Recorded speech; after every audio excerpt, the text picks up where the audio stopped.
کیا اکرام عارفی کو عورتیں پسند ہیں؟ اکرام عارفی کو عورتیں پسند نہیں، یہ باور کروانے کے لیے سامعین کو کہ میاں دیکھیے، یہ دیکھیے، میری دو تین ہی حرکات ہوتی ہیں کہ میاں کوئی اس طرح کا کوئی اور بہت زیادہ میں بعض شعراء دوسرے شعراء کی طرح مائک پکڑ کر نا سامعین میں نہیں چلا جاتا۔ میں استاد تجمل کلیم صاحب سے دودھ پتی کی شرط لگاتا تھا، میں کہتا تھا ٹھیک ہے۔ اچھا، شاعر اور محبت لازم و ملزوم ہے، آپ کو زندگی میں کتنی بار محبت ہوئی؟ یار مجھے زندگی میں ایک دفعہ محبت ہوئی تھی، وہ بھی ایک دیہات کی لڑکی تھی، اچھا لیکن وہاں بھی یہی معاملہ ہو گیا، لیکن وہاں تو میری طرف سے تماشا ہو گیا تھا۔ اچھا، میں بودا نکلا، میں بزدل نکلا۔ آپ کو کس ملک کی عورتیں پسند ہیں؟ زندگی میں خواہش تھی کہ کسی اسپین کی حسینہ سے اسپین کے ساحلوں پر محبت کرتا۔ ہے دوسرے نمبر پر اٹلی کی حسینہ کی ہم جولی اور ہم جلیسی کا شوق تھا۔ یہ شاعری جو ہے یہ ریاضت کا کام ہے، نااہل کو تو ہاتھ لگانا حرام ہے۔ آپ کی مشاعرہ پڑھنے کے انداز پر بہت سے لوگ تنقید بھی کرتے ہیں، آپ اس سارے عمل کو کیسے دیکھتے ہیں؟ ہاں، مجھے امید تھی کہ شعیب عدن یہ سوال ضرور پوچھے گا، لیکن اس سوال کا جواب دینے سے پہلے بلال میاں میں ایک سگریٹ لگا لوں۔ حال ہی میں غزل جس میں آپ نے ایک ردیف تھی آپ کی دودھ پیا، تو اس بارے میں آپ کیا کہیں گے؟ آپ ایسی ردیفوں کا استعمال کیوں کرتے ہیں؟ اچھا شعیب، کافی انٹرویوز بلال میں نے دیے، یقین کیجئے کہ ٹو دا پوائنٹ اور انسرکل ہو کر سوال کرنا کسے کہتے ہیں، شعیب کر رہا ہے۔ السلام علیکم، شعیب عدن پوڈ کاسٹ میں خوش آمدید۔ ناظرین، آج آپ کو بڑا مزہ آنے والا ہے کیونکہ آج پوڈ کاسٹ میں ہمارے ساتھ بڑے اسپیشل گیسٹ موجود ہیں جو پوری دنیا میں اپنے منفرد انداز کی وجہ سے جانے اور پہچانے جاتے ہیں۔ ان کی بنیادی پہچان ان کی شاعری ہے، اس کے علاوہ موسیقی، رقص اور اداکاری سے بھی گہرا شغف رکھتے ہیں۔ میرے ساتھ موجود ہیں جناب اکرام عارفی۔ سر، خوش آمدید۔ خوش آمدید، شکریہ شعیب، آپ نے مجھے مدعو کیا۔ مجھے یہاں آ کر خوشی ہوئی کیونکہ آپ خود بھی شاعر ہیں، لہٰذا ہماری جو 20-25 منٹ کی گفتگو ہوگی امید کی جانی چاہیے یہ عمدہ ہی ہوگی انشاءاللہ سر۔ سر، پوڈ کاسٹ کا سلسلہ آپ کے بچپن سے شروع کرتے ہیں۔ آپ یہ بتائیں کہ آپ کہاں پیدا ہوئے، آپ کا بچپن کہاں اور کیسا گزرا؟ ہاں، ویسے ایسا سوال تو ان لوگوں سے کیا جاتا ہے شعیب جو کہ کارہائے نمایاں سر انجام دے چکے ہوں، سائنسدان ہو، کوئی کسی نے کوئی ایجاد کی ہو، کوئی فلاسفر ہو۔ مجھے لگتا ہے کہ ایسا سوال ان لوگوں سے کیا جائے تو ہی مناسب ہوتا ہے، شاعری بھی اللہ کی خاص عطا ہے۔ لیکن چونکہ اب آپ سمجھتے ہیں کہ مجھے غوطہ لگانا چاہیے اپنے ماضی میں، تو میاں ایسا ہے کہ شہر چونیا جو کہ ایک تحصیل ہے ضلع قصور کی، وہ میری جائے پیدائش ہے، اور وہیں سے ہی میں نے مڈل اور میٹرک کیا ماشاءاللہ۔ اور اس کے بعد پھر میں میٹرک تک تو اپنے شہر چونیا میں ہی رہا، اس کے بعد پھر لاہور آ گیا، پھر فیصل آباد تعلیم کی غرض سے۔ تو میری جائے پیدائش جو ہے وہ چونیا کی ہے، وہ لاہور سے کوئی ہے 1.25 گھنٹے کے فاصلے پر چھنگا منگا جی جی، ایک مقام ہے تفریحی، چھنگا منگا کا جنگل بڑا مشہور ہے، تو چھنگا منگا سے آگے ہے کوئی 5-4 کلومیٹر چونیا، تو وہاں کی جائے پیدائش ہے۔ جیسا کہ سر ماضی کا ذکر شروع ہو چکا ہے، تو آپ کا بچپن کا کوئی یادگار واقعہ جو آپ کو اب تک یاد ہو وہ ہم سے شیئر کریں۔ ہاں یار، یہ واقعہ اگر کوئی دوست غیر پارلیمانی نہ سمجھے تو یہ واقعہ مجھے نہیں بھولتا ہے۔ بڑے بے شمار واقعات ہوتے ہیں زندگی میں بے شمار واقعات. زندگی میں بڑے بے شمار واقعات ہوتے ہیں، لیکن یار یہ واقعہ جو ہے نا یہ کوئی عجیب ہی واقعہ تھا، اور میں آج بھی اس واقعہ کو یاد کرتا ہوں تو مجھے ایک سنسنی سی دوڑ جاتی ہے، حیرت اور تکلیف اور یہ سب کچھ چیزیں. ہوا یوں کہ بچپن میں نا کوئی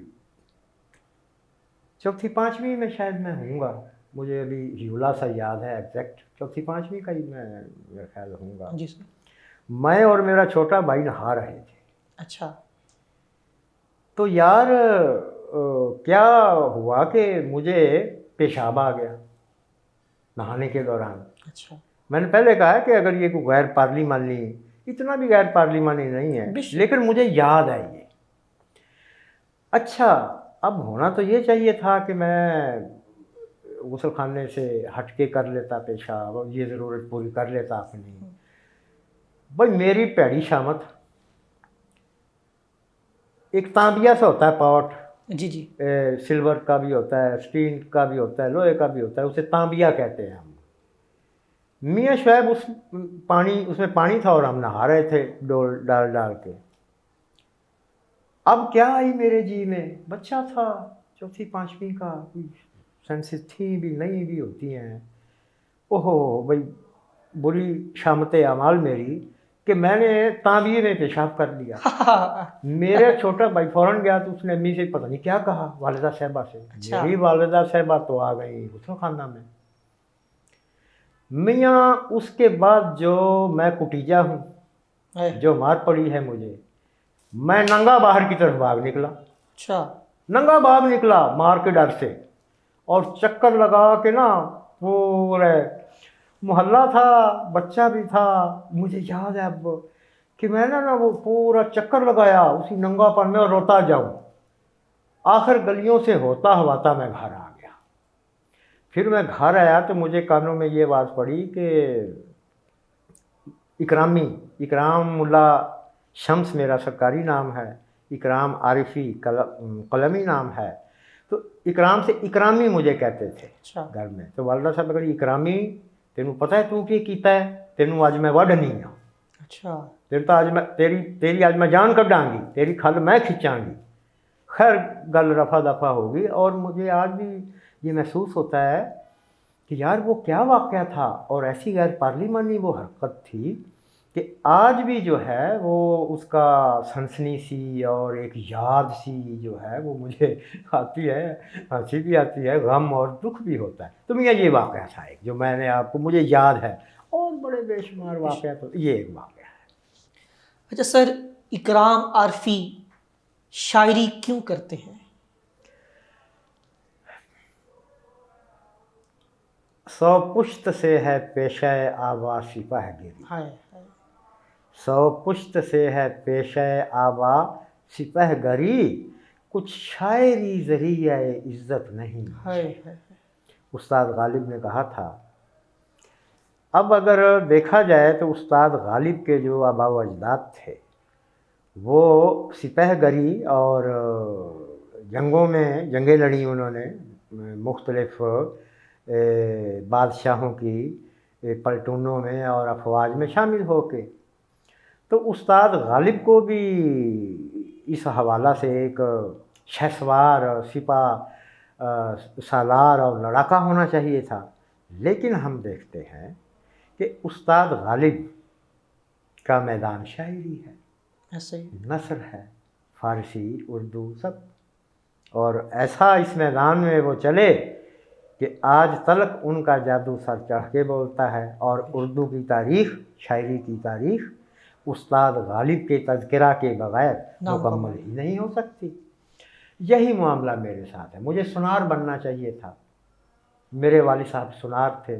سنار بڑے باریک ہوتے ہیں. اچھا شوق تھا، میرے والد صاحب خوش الحان تھے. اچھا. ابھی آپ نے تذکرہ کیا موسیقی کا بھی، تو یہ چیز مجھ میں والد صاحب کی حوالہ سے آئی. میرے دادا جان اللہ بخشے شاعر تھے اور قصہ گو تھے اپنے علاقہ کے مشہور. یعنی شاعری آپ کو وراثت میں ملی ہے؟ یوں سمجھیے کہ شاعری کے جنم، شاعری کے در سے مجھے وراثت میں ملے ہیں. وہ تو آگے کوئی اولاد میں سے کچھ بہن بھائیوں میں سے کچھ شاعر بن جاتا ہے، نکل آتا ہے، آگے لے کے چلتا ہے، کوئی صرف شوق اور ذوق کی حد تک ہی رہتا ہے، کسی کا ذوق اور شوق مر بھی جاتا ہے۔ تو اگر میں آپ کا سوال تھا کہ شاعری کیوں کرتا ہوں، یہ ایک الگ سوال ہے۔ جی سر۔ جتنا میں نے جواب دیا وہ ایک الگ چیز تھی۔ میاں بات یہ ہے کہ جب شروع سے ہی ہم نے یہ دیکھا کہ والد صاحب ماشاءاللہ پڑھے لکھے تھے، اپنے وقت میں اہل کالج آف کامرس کے فارغ التحصیل تھے، تو ان کی ایک کالی ٹلی کی الماری ہوا کرتی تھی، اچھا۔ بہترین الماری، آج بھی وہ ہمارے گھر آبائی گھر میں موجود ہے۔ میں نے پوچھا کہ اس کو نہ دیمک لگتی ہے نہ اسے کوئی گھن لگتا ہے، تو میری والدہ صاحبہ نے کہا پتر ایک کالی ٹلی دی الماری ہے۔ اچھا، اس کالی ٹلی کی الماری میں شعیب کتابیں بھری رہتی تھیں والد صاحب کی۔ والد صاحب نے ایک وقت میں جواب کی بھی کوشش کی، لیکن میرے دادا جی نے کہا کہ میاں چھوڑیے جوابیں چھوڑیے، اپنے کاروبار پہ آئیے۔ تو پھر والد صاحب اپنے کاروبار پہ آ گئے۔ اللہ نے ماشاءاللہ بہت فارچون دی، انہیں پیدا کیا، انہوں نے اپنی جائیداد، اپنے روپیہ پیسہ، وہ نیت کے ساتھ تھے، کاریگر تھے اور صاف ستھرے آدمی تھے۔ اللہ بخشے پچھلے برس وفات پا گئے۔ اللہ بارک کرے۔ تو مجھے یاد ہے ایک مجھے کیمیا گری کا شوق تھا کہ جب میں 10ویں میں پہنچا تو میں نے اپنے گھر کی بیٹھک میں ایک تجربہ گاہ بنا لی تھی اور فلاسک بلب توڑ کر بناتا تھا اور مختلف تجربات کرتا تھا، وہ مجھے کیمیا کا شوق تھا۔ دوسرا شاعری کا۔ تو بات ہو رہی تھی الماری کی۔ اس کالی ٹلی کی الماری میں بلال میاں سب سے پہلی کتاب، میں ڈرتا کھولتا نہیں تھا، ہوتے عجب قسم کی اس میں سے خوشبو آتی تھی، لکڑی کی، اس روغن کی، عجیب، کھولتے نہیں تھے ہم بہن بھائی اس الماری کو۔ ایک دن میں نے کھول لی جی کڑا کر کے، تو پہلی کتاب مجھے یاد ہے 9ویں 10ویں تھا، مثنوی سحر البیان نکال لی، مولوی میر حسن کی، جو علامہ اقبال کے بھی استاد تھے۔ جی، کیسے بڑے لوگ تھے اور کیسی بڑی کتاب ہاتھ آئی میرے۔ تو میں اس کو پڑھا کرتا تھا اور مجھے مزہ آتا تھا، اتنی بحر وزن، پتہ نہیں ہوتا تھا بحر وزن کا، ایسے نا راہ رکھ کے پڑھا کرتا تھا۔ کوئی رکھ کے زیرے زنخداں چھڑی، یہ بھی ایک مصرع ہے اس کا۔ سارے مصرے جب اس وزن پہ پورے اترتے تھے مجھے مزہ آتا تھا، لطف حاصل کرتا تھا میں کہ یار یہ کیا شاعری ہے، شاعری کیا۔ وہیں سے شاعری کا جو سحر ہے، جادو ہے، وہ آہستہ آہستہ مجھے لگا کہ یار یہ تو کچھ چیز ہی اور ہے، عام بول چال تو کچھ یہ تو شاعری تو ایک مطالب کی بھی سمجھ کیا آنی تھی، تھوڑی بہت آتی تھی، تھوڑی بہت نہیں۔ جو آہنگ تھا نا اس شاعری کا میاں، وہ مجھے ہانٹ کرتا تھا۔ وہیں سے مجھے پتا چلا کہ شاعری ہے یہ، اور یہ ایک اچھی چیز ہے۔ اچھا، وہ کچھ جراثیم آ گیا میاں۔ اس کے بعد ہمارے گھر کے ساتھ ایک شخصیت کا نام لوں گا، آپ خوش بھی ہوں گے اور کہیں گے کہ واہ، جناب استاد تجمل کلیم صاحب، پنجابی غزل کا بڑا نام، ہمسایہ میں رہا کرتے تھے۔ تو 10ویں تلک کچھ نہ کچھ چیزیں ہوش آواز ہوتی ہے اس وقت۔ اب تو 8ویں 5ویں 7ویں کا بچہ بھی پرکٹ ہے اور تیز ہے اور تیر کی طرح لگتا ہے۔ اس وقت کی بات کر رہا ہوں کہ کچھ ہوش ہوتی ہے 10ویں کی بات۔ ایک بڑا ماچا ہوتا تھا، ہماچا بھی بعض لوگ کہتے ہیں، ماچا بھی، جو کہ ٹائروں سے بنا جاتا تھا اور جس کے اتنے کم و بیش پائے ہوتے تھے، جس پہ کافی لوگ بیٹھا کرتے تھے۔ استاد تجمل کلیم صاحب کے گھر وہ ہماچا یا ماچا پڑا رہا کرتا تھا۔ ہم لوگ جونیئرز بھی، کچھ سینئرز بھی، کچھ استاد تجمل کلیم صاحب کے دوست بھی وہاں آ کر بیٹھا کرتے تھے، جن میں رانا سعید صاحب، رضا حسن صاحب، شعیب، سردار شعیب صاحب، اللہ بخشے ایک شخصیت قاضی انعام اللہ صاحب۔ قاضی انعام اللہ صاحب چونیا کی بڑی تاریخی شخصیت تھی اور حرفن مولا تھے، اللہ بخشے وہ عجیب آدمی تھے، ہر نالج پہ اتھارٹی تھے۔ اور وہ مجھے آج بھی یاد ہے کہ سفید کیپٹن، جسے چٹا کیپٹن ہم کہتے ہیں، وہ سگریٹ پیتے تھے، سفید کیپسولن پینے کی عادت مجھے وہیں سے اچھا مجھ تک منتقل ہوئی، لیکن آج کل کم ملتا ہے یہ سگریٹ، اس لیے لال پہ ہی گزارا۔ خیر اچھا وہاں سب لوگ یہ شعیب اذن بیٹھا کرتے تھے، فراز صاحب کی شاعری، پروین شاکر صاحب کی شاعری، فیض صاحب کی شاعری اور دیگر دنیا جہان کے موضوعات، یہ لوگ الاپا کرتے تھے۔ وہیں سے بھی شوق پیدا ہوا کہ یہ کیا ہے، یہ تو کچھ چیز ہی اور ہے، یہ تو بہت اعلیٰ چیز ہے، گفتگو کئی سلیقے، نئی باتیں ایسا ایسا پھر ہمیں پتہ چلنی شروع ہوئی۔ تو شاعری جو ہے نا، یوں سمجھیے کہ 10ویں تک آتے آتے شاعری کیا ہے، شاعری کا جادو کیا ہے، شاعری کچھ اچھی چیز ہے، شاعری متاثر کرتی ہے، اس طرح کا ذہن بن چکا تھا۔ ابھی یہ نہیں پتہ تھا کہ ہم شاعر ہیں یا شاعری کریں گے۔ یہ تو جناب جب میں نے فرسٹ ایئر میں science superior science college Wahdat road میں داخلہ لیا، اچھا after doing my matric from government high school Chunian, تو ہاسٹل میں تھا میں۔ ہاسٹل میں بھی کمپنی ایسی بن گئی کہ ایک آدھ شاعر تھا، ان سے میری گاڑی چھننے بھی لگ گئی۔ ڈاکٹر محمد احمد وہ پتوں کی کے رہائشی تھے۔ وہاں نہ کچھ ہم نے ایسے الٹے سیدھے لکھنا شروع کر دیا۔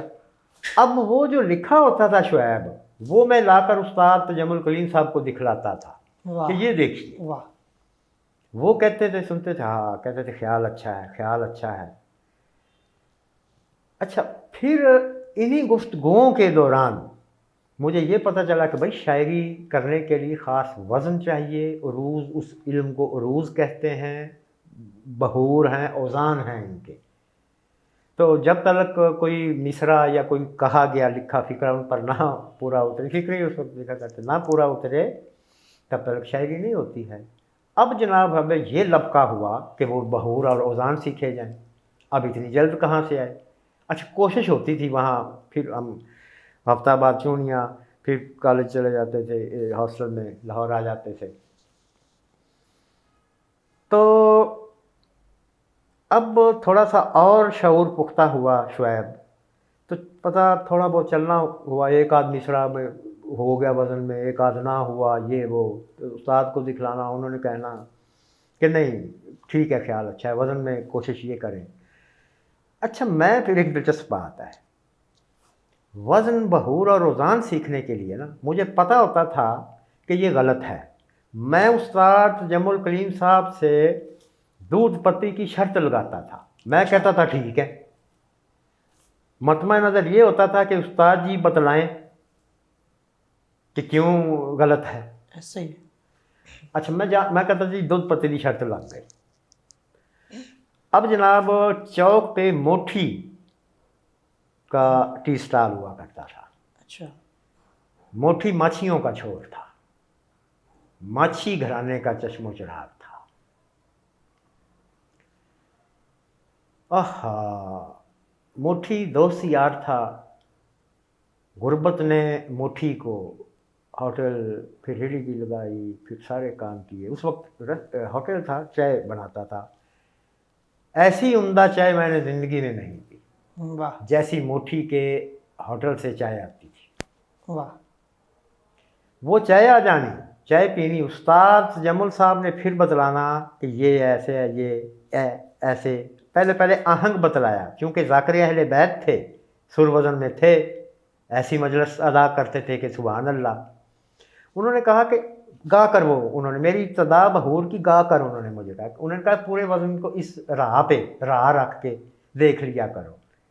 اچھا ایسا قصہ مختصر، مجھے بحور اور اوزان استاد جمل کلیم صاحب نے ایسے سکھلائے، اور میں نے دودھ پتی کی شرط لگا کے سیکھے۔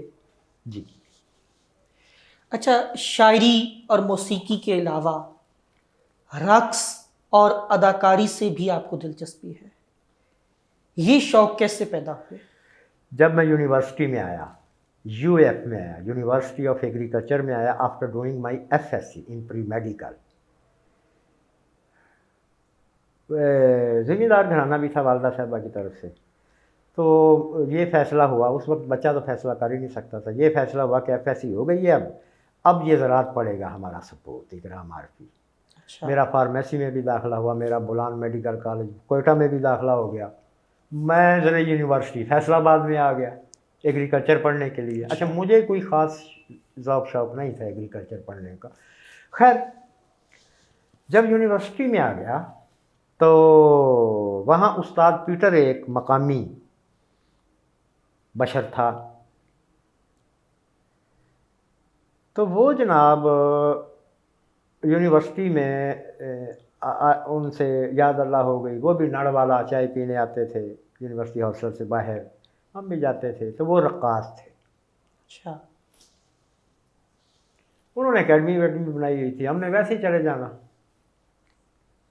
تو وہاں یہ ذوق شوق پیدا ہوا کہ بھائی حرکات و سکنات بھی کوئی چیز ہوتی ہے، نوجوان آپ جیسے ماشاءاللہ بلال جیسے تو سیکھنے کو من کرنے کہ چاند توڑ لیا جائے، تارے توڑ کے لے آئے بندہ، ایسی ماشاءاللہ جذبہ اور جوش ہوا کرتا تھا۔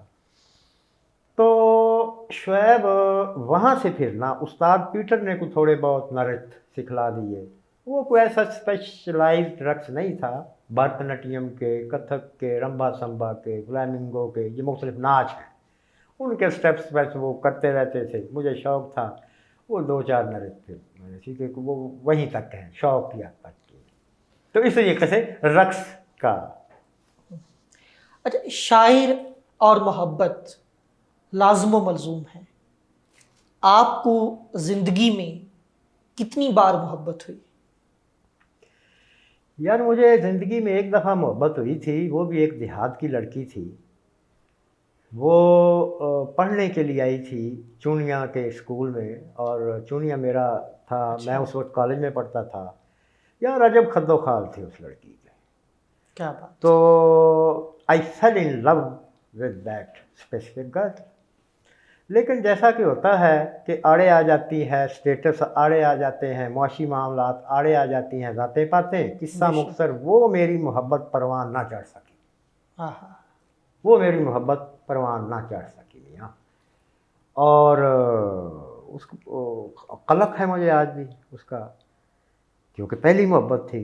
اس کے بعد پھر وقفے سے مختلف لڑکیاں آتی ہیں آپ کی عمر میں، کوئی ایک خاص، اکثر سوال ہوتا ہے بھی ہے یہ، محبت ایک ہی دفعہ نہیں ہوتی ہے، ہاں یہ ضرور ہے کہ پہلی محبت آپ کو یاد رہ جاتی ہے، بے شک، باقی جو ہے نا محبتیں یاد رہ جانے والی وہ بھی ہوتی ہیں، لیکن اس انٹینسٹی سے، اس شدت سے نہیں۔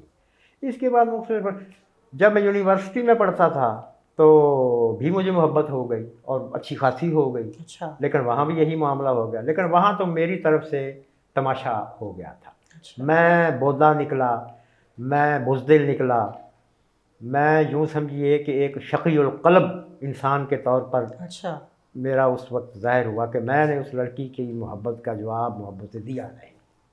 اچھا، اس بات کا بھی مجھے آج تک افسوس ہے۔ سو یہ ہے کہ شاعر کا ہی نہیں، ہر انسان کی زندگی میں محبتیں آتی ہیں، شاعر ذرا اس محبت کو اور زاویے سے دیکھتا ہے، شاعر انسپیریشن لیتا ہے اس محبت سے، اور شاعر اگر ہو تو اس کی شاعری میں نکھار بھی آ جاتا ہے۔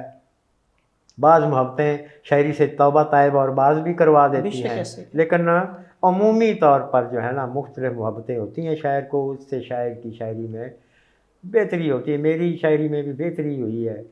بھائی بہتری کیوں نہ ہوگی، ایک مخالف صنف ہے، ایک مخالف اللہ تعالیٰ کا مظہر ہے، آپ تو خواہ مخواہ اور قدرتی طور پر ہی پرکشش اور کھینچے چلے جاتے ہیں، اور جاننے کی خواہش ہوتی ہے کہ آخر یہ مخلوق کیا ہے، اسی طریقے سے عورت کو جاننے کی خواہش ہوتی ہے کہ آخر یہ مخلوق اللہ تعالیٰ کی کیا ہے، مرد کیا ہے۔ سو یہ سب چیزوں کے تال میل سے محبتیں ہوتی ہیں، کئی ہوئی بھی ہیں میاں، ابھی شاید پتہ نہیں کئی ہوں گی۔ تو یہ ہے شاعر اور محبت کا ساتھ قصہ۔ میرے اگلے سوال کا جواب آپ نے ہاں اور نہ میں دینا ہے۔ کیا اکرام عارفی کو عورتیں پسند ہیں؟ اکرام عارفی کو عورتیں پسند نہیں، بہت پسند ہیں، از حد پسند ہیں، اور اتنی پسند ہیں کہ پسند ہیں۔ روئے زمین پر قریباً اس وقت 4 ارب عورتیں ہیں، آپ کو کس ملک کی عورتیں پسند ہیں؟ ہاں 2 ممالک ایسے ہیں کیا اچھا سوال اور خدا لگتا سوال ہے شعیب. اب پھر سنیں. زندگی میں خواہش تھی کہ کسی اسپین کی حسینہ سے اسپین کے ساحلوں پر محبت کرتا. ہے. دوسرے نمبر پر ملک اطالیہ اٹلی کی حسینہ کی ہم جولی اور ہم جلیسی کا شوق تھا، لیکن صد افسوس یہ دونوں شوق اس فقیر شاعر کے پورے نہ ہو سکے اور فقیر جو ہے پاکستان کا ہو کر رہ گیا. اچھا، تھوڑی سی بات شاعروں کے حوالے سے کرتے ہیں. شاعروں اور ادیبوں کی گروہ بندی اور لابی سسٹم نے ادب کو فائدہ پہنچایا ہے یا نقصان پہنچایا ہے؟ گروہ بندی اور لابینگ سسٹم جو لابی ہے، سسٹم لابی سسٹم جو ہے، یہ اگر تعمیری مقاصد کے لیے کچھ سیکھنے کی غرض سے لرننگ پرپسز کے لیے ہوگا، خوب سے خوب تر کی تلاش کے حوالہ سے ہوگا، تو ڈیفینیٹلی یہ ایک سود مند چیز ہے بے شک. کہ بندہ بڑا سیکھتا ہے. گروہ یا لابی میں بندے ہی بیٹھتے ہیں نا 8-10 ایسے تو مختلف الاذہان وہ لوگ ہوتے ہیں، اپنی اپنی رائے ہوتی ہے، سیکھتا بھی ہے ان سے. لیکن مسئلہ تب آ جاتا ہے جب ایک مخالف گروہ کے ساتھ ایک خاص گروہ کی فکری سطح پہ یا نظری سطح پہ یا مالی منفعت کی غرض سے یا خواہ مخواہ سبقت لے جانے کی غرض سے آڈا لگ جاتا ہے نا، تب جو ہے جو شعری ماحول ہے وہ مملوء ہو جاتا ہے، وہ آلودہ ہو جاتا ہے، ایسے. جس کی وجہ سے پھر جو ہے ایک گروہ کے اچھا شاعر بھی مخالف گروہ کے بندوں کو کبھی پسند نہیں آتا. داد وغیرہ بھی مشاعروں میں نہیں دیتے. ہاں، نہ ہی داد مل پاتی ہے، نہ ہی وہ پسند کبھی ان کے گڈ بکس میں آتا ہے، حالانکہ وہ اچھا شاعر بھی ہوتا ہے. یہ نقصان ہے لابنگ کا.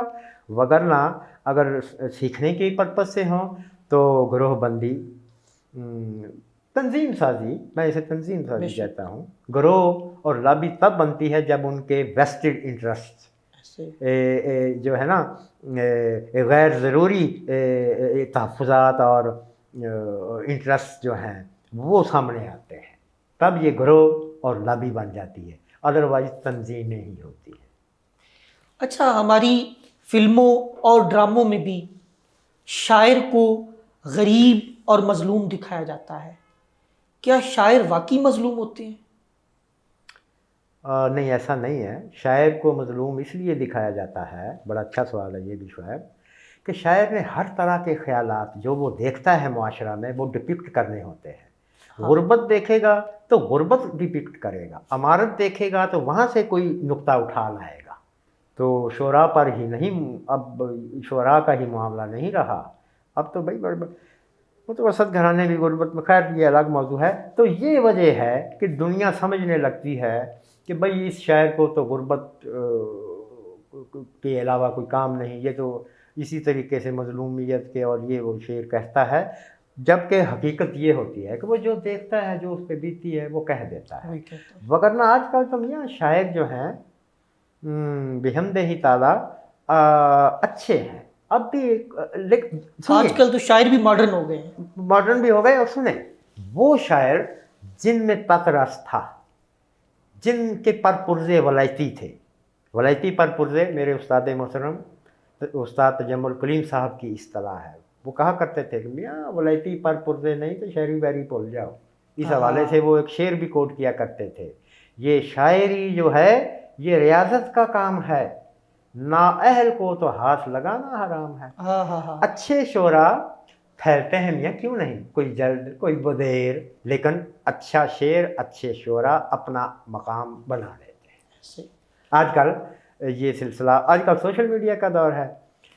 اچھے تو خیر ماشاءاللہ مقام بنا گئے، جو نسبتاً ایوریج شعراء ہیں آپ دیکھتے ہیں کہ وہ بھی ماشاءاللہ بڑے مشاعرہ جات میں کی حاضری ہوتی ہے اور کسی سطح پہ ان کے فکری، مالی، ذہنی مسائل ایڈریس ہو رہے ہیں. آپ کی مشاعرہ پڑھنے کے انداز پر بہت سے لوگ تنقید بھی کرتے ہیں.